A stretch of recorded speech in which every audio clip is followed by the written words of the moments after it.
Commonwealth 2030ની યજમાની મળતા Ahmedabad municipal corporation પણ એક્શનમાં આવી ચૂક્યું છે।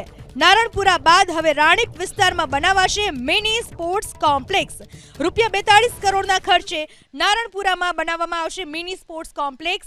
પિકલબોલ, ટેનિસ કોર્ટ, બાસ્કેટબોલ કોર્ટની ઊભી કરાશે સુવિધા। ટેબલ ટેનિસ કોર્ટ, સ્વિમિંગ સહિતની પ્રવૃત્તિ માટે ઊભી કરાશે સુવિધા। રાણીપ સ્પોર્ટ્સ કોમ્પ્લેક્સ 2027માં તૈયાર થવાનો અંદાજ।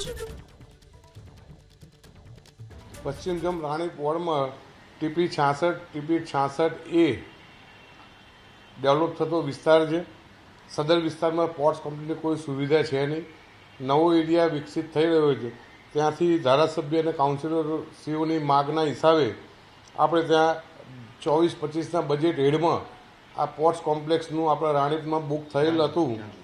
એના સંદર્ભે આપણે લગભગ 42 કરોડના ખર્ચે આપણે રાણીપ વોર્ડમાં સ્પોર્ટ કોમ્પ્લેક્સ બનાવવા જઈ રહ્યા છીએ। એની અંદર પ્લોટ એરિયા લગભગ 13,500 પ્લોટ એરિયા છે।